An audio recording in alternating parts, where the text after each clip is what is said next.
সবাইকে আবারও স্বাগতম। এটা হচ্ছে শতকরা অধ্যায়ের দ্বিতীয় ভিডিও। আমার প্রথম ভিডিওতে আমি শতকরা অধ্যায়ের বেসিক জিনিসগুলোকে আলোচনা করেছিলাম, তবে বিসিএসে যে প্রশ্নগুলো এসেছে সেগুলোর মাধ্যমে এই ভিডিওতে আমরা আরেকটু অ্যাডভান্স লেভেলের অঙ্ক করব। এটাকে অ্যাডভান্স বলা না, এটাও আসলে বেসিক, বাট বেসিকের মধ্যে একটু কঠিন যেটা সেটা।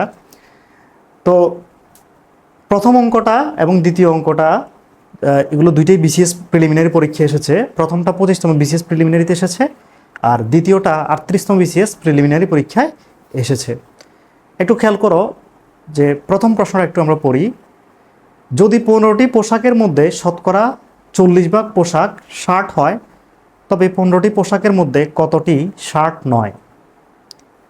2 নম্বর প্রশ্নটা, মিস্টার রেজা তার সম্পদের 12% স্ত্রীকে, 58% ছেলেকে এবং অবশিষ্ট 7,20,000 টাকা মেয়েকে দিলেন। তার সম্পদের মোট মূল্য কত? এটা 38তম বিসিএসে এসেছিল। এটাতে বুঝতে হবে যে মিস্টার রেজা তার সম্পদের 12% তো স্ত্রীকে দিলেন আর 58% ছেলেকে দিলেন, আর অবশিষ্ট যেটা বলছে এটাই হচ্ছে যে মূল প্যাচ। এখানে অবশিষ্ট মানে অবশিষ্ট সম্পত্তির মূল্য আসলে 7,020 টাকা, সরি 7,20,000 টাকা। এই অবশিষ্ট এর মানে আসলে হচ্ছে যে অবশিষ্ট সম্পত্তির মূল্য হচ্ছে যে 7,20,000 টাকা।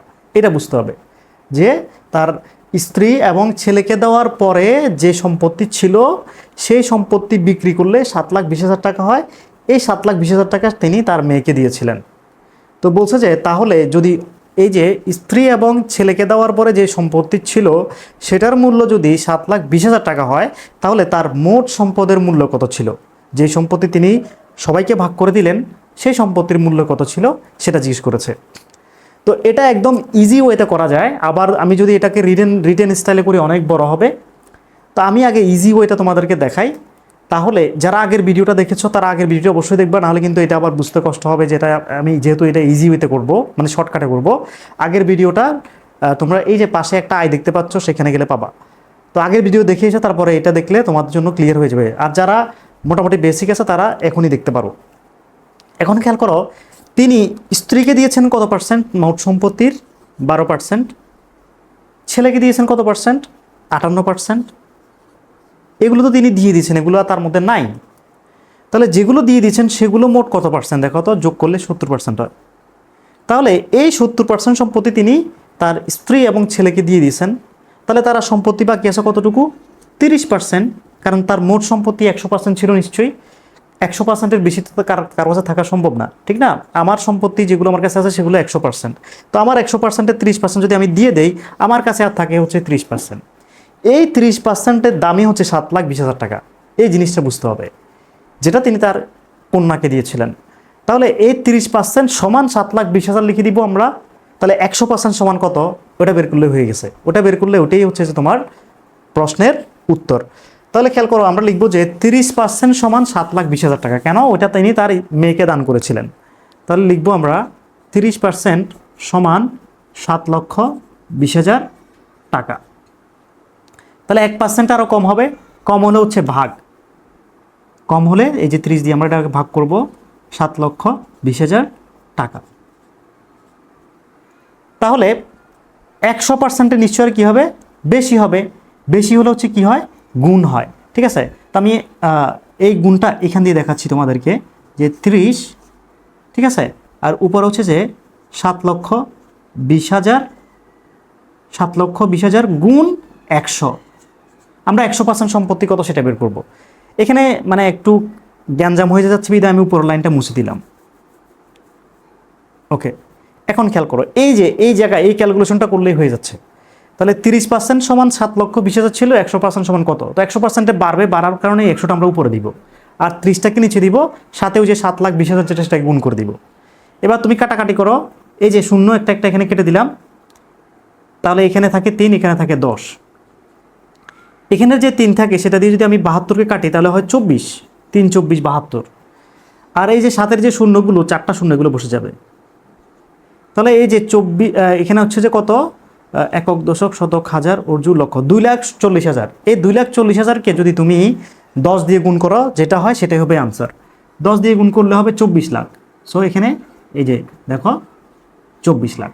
তাহলে তার যে মোট সম্পত্তি সেটার মূল্য হচ্ছে 24 লাখ। তো আমি পরীক্ষার হলে এটা কীভাবে করতাম, আমি যদি নিজে বিসিএস পরীক্ষা আনসার করতাম, আমি জাস্ট চিন্তা করতাম সে দিয়ে দিছে কত পার্সেন্ট, 12% আর 58%, তার মানে 70% সে দিয়ে দিছে। তাহলে 70% যেহেতু দিয়ে দিছে সে, তাহলে 30% আর বাকি আছে। এই 30% মানে হচ্ছে যে 7,20,000, তাহলে 100% সমান কত? এই চিন্তাটা তুমি যদি করো তাহলে হয়ে যাচ্ছে, ঠিক আছে। তাহলে এই যে তুমি লিখবা যে 30% সমান হচ্ছে যে 7,20,000 টাকা, তাহলে 100% মানে আরও বাড়বে, তাহলে 100 উপরে 100 যেহেতু বাড়বে সেজন্য, আর ওই যে 7,20,000কে জাস্ট গুণ করে দিবে এটার সাথে। এই যে এইভাবে পরীক্ষা হলে এইভাবে করে আনসারটা তোমরা বের করে ফেলবা। তো এটা কাটাকাটি করলে 24 লাখ টাকা আসবে। এরপরে খেয়াল করেন যে প্রথম যে প্রশ্নটা ছিল যে 15টি পোশাকের মধ্যে শতকরা 40 ভাগ পোশাক যদি শার্ট হয়, তাহলে 15টি পোশাকের মধ্যে কতটি শার্ট নয় জিজ্ঞেস করেছে। তাহলে 15টি এর 40 ভাগ হচ্ছে শার্ট, আর বাকিগুলো শার্ট নয়। তাহলে খেয়াল করবেন 40 ভাগ যদি শার্ট হয়, 40 ভাগ আপনারাই বলেন, 40 ভাগ যদি শার্ট হয়, শার্ট নয় কত ভাগ? 60 ভাগ। 60 ভাগ হবে কি? শার্ট নয়। তাহলে 40 ভাগ হচ্ছে শার্ট, আর 60 ভাগ হচ্ছে শার্ট নয়। খেয়াল করেন কীভাবে মুখে মুখে অঙ্ক করতে হয়, আমার থেকে শিখে নেন আপনারা, ঠিক আছে। পরীক্ষার হলে এত সময় পাবেন না, আপনি এটা লিখে লিখে সমাধান করবেন। তাহলে আমাকে বলছে যে যেটা নয় সেটার পরিমাণ কত। তো মোট শার্ট তো 15টা, তার মানে 15 এর 60% হচ্ছে যে শার্ট নয়। 15 এর 60% হচ্ছে যে শার্ট নয়। 60% মানে এই যে এভাবে লিখেন, আপনি এভাবে চাইলে লিখতে পারেন যে 15 এর 60% শার্ট নয়, এটা লিখতে পারেন আপনি চাইলে, শার্ট নয়, ঠিক আছে।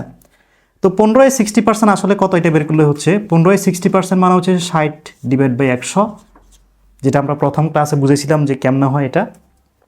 এর জায়গায় গুণ চিহ্ন লিখতে হয়, 60%-এর জায়গায় যত পার্সেন্ট থাকে তত %/100 লিখতে হয়, ঠিক আছে। তাহলে খেয়াল করেন এখানে কাটাকাটি করেন, কাটাকাটি করলে এই যে শূন্য একটা কেটে দিলাম, এই 6টা 2 দিয়ে কাটলে 3 হয়, আর এটাকে 2 দিয়ে কাটলে হয় 5, এই 5 দিয়ে এটাকে কাটলে হয় 3, 3 5 15, আর 3 দুইটা আছে আমাদের, এই দুইটা 3 গুণ করলে হয় 9।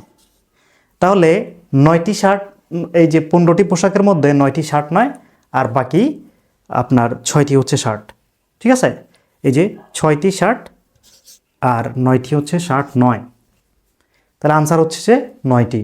জিজ্ঞেস করছে কয়টি 15টি পোশাকের মধ্যে শতকরা 40 ভাগ যদি শার্ট হয়, কতটি শার্ট নয়।